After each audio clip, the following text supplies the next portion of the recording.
역사 이야기. 오늘은 제3부 종교회의 시대 중에서 에베소 종교회의와 칼세돈 종교회의 내용을 같이 보겠습니다.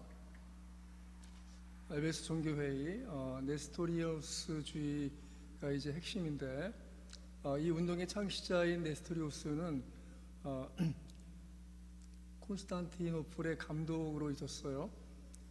그 당시에 그는 그리스도의 인성과 생애, 가르침을 강조했는데, 콘스탄티노플에서 심우할 때 사람들이 마리아를 하나님의 어머니 데오도코스 라고 얘기하는 것에 대해서 좀 못마땅하게 생각했어요. 좀 더 구체적으로 그리스도의 어머니라고 부를 것을 주장했습니다.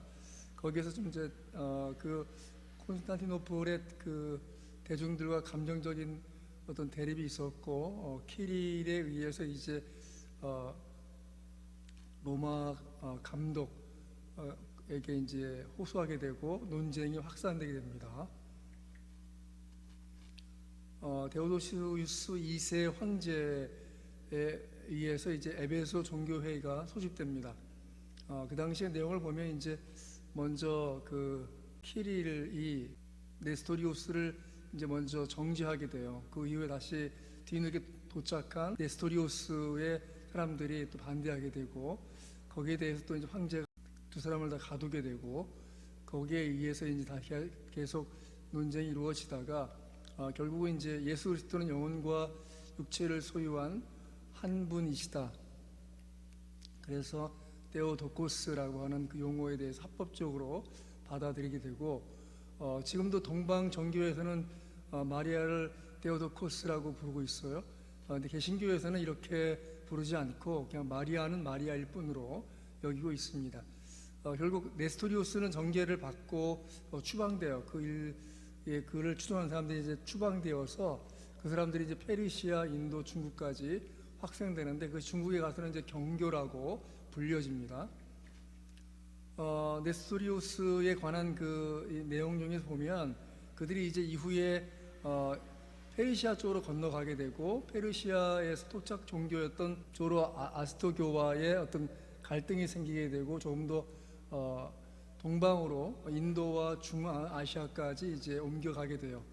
그 당시에 당나라의 태종이었던 태종 때에 그 지역에 드디어 이제 그 대진이라고 해서 로마 제국에 대한 이 어떤 그 존중이 있었는데, 거기에서 온 종교라고 해서 대진사라는 절도 세우게 되고, 그것이 이제 대진 경교로서 유행이 되고, 그 당시가 이제 우리 한반도 역사를 본다면 신라는 선도교황 2년째이었어요.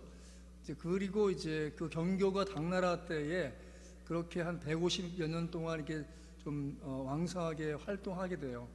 그것이 이제 신라와 밀접한 관계가 있기 때문에 그 당시에도 우리나라의 경교가 전래된 것이 아니냐라고 유추할 수 있는 그런 어떤 유물들이 있긴 있어요. 그것이 무엇인가 하면 바로 마리아 보존불이라고 하는 것도 있고, 돌 십자가 있어요. 그래서 이제 불국사에서 나온 것인데, 일부 좀 과도하게 어떤 역사적인 기록물은 없지만 추정해서 주장하신 분들은 이때 이미 우리 신라 시대의 불교가 아니라 경교였다까지 얘기하시는 분들도 있습니다만, 이만열 교수님에 따르면 그것이 명확한 어떤 역사적 자료가 없기 때문에 그런 자료들이 발굴되고 증명된다면 가능한 주장이지만 너무 무리한 주장이다라고 얘기합니다. 아무튼 이런 돌 십자가 같은 것들이 발견된 것은 분명합니다. 그 이후에 이제 네스토리우스주의가 결국 에베소 종교회의에서 정죄를 받게 되고, 거기서 이제 사실은 모든 사람에게 만족을 시키지 못했어요. 알렉산드리아의 새 감독은 그리스도의 신성을 강조했는데, 후계자 디오스 크루스와 로마 황제가 이제 그 안을 지지하게 되죠. 또 콘스탄티노플의 새 감독이었던 안디옥 학파의 플라비안도 그리고 또 로마의 감독도 그런 면에서 계속 그 주장을 하게 되죠. 그러니까 이게 어떤 쌍방간의 주장이 있었다는 것을 생각을 해야겠습니다. 그것이 이제 결국은 네스토리우스가 정제됐다. 그것이 에베소 종교회의예요. 나중에 다시 한번 정리하겠습니다. 그 다음 볼 것은 이제 칼세돈 종교회의인데, 여기서 이제 논쟁이 되는 것은 일성신론이에요. 일성신론이 뭔가 좀 설명해 보겠습니다. 먼저 대략을 본다면, 콘스탄티노플의 늙은 수도승이었던 유티케스가 단성론을 들고 나왔습니다. 그의 주장은 성육신 이전에는 그리스도가 신성과 이성을 가졌지만 성육신 이후에는 신성만을 가졌다는 것입니다. 그렇기 때문에 그리스도의 몸은 우리 몸과 동질일 수 없다, 같을 수 없다. 진정한 의미로 그리스도는 인간이 아니라고 했어요. 이것이 이제 단성신론 혹은 일성신론이라고 불러요. 그런 이제 결국 그의 이제 출발은 이제 알렉산드리아 학파였는데, 콘스탄티노플 감독이었던 플라비안과 로마 감독 레오 1세에 의해서 451년 칼세돈 종교회의에서 정죄를 받게 됩니다. 유티케스의 교리는 무엇인가 하면, 그리스도의 성육신 이전에 두 개의 성품이 있었다. 성육신 이후에 한 가지 신성만을 갖게 되었다는 것이죠. 그래서 유티케스의 그 생애를 보면 콘스탄티노플에 거주하면서 알렉산드리아 학파였었고, 또 에베소 종교회의에 대해서 좀 반대했어요. 그 결정에 대해서. 또 플라비안이 그 회의를 소집해서 결국은 이제 정지하게 되는데, 유티케스가 이제 로마 황제나 로마 감독에게 좀 지원을 요청하게 되죠. 레오 1세가 좀 중요한 사람인데, 그 당시에 로마 감독이었던 레오 1세가 유능하고 중요한 감독이에요. 신학자였었고, 유티케스의 그 신학에 대해 즉시 반박했어요. 텀이라는 그 책을 써서 그리스도는 하나의 인성, 두 가지 컴플레이트 내추럴, 두 가지 성품이 가득한 분이시다라고 주장했어요.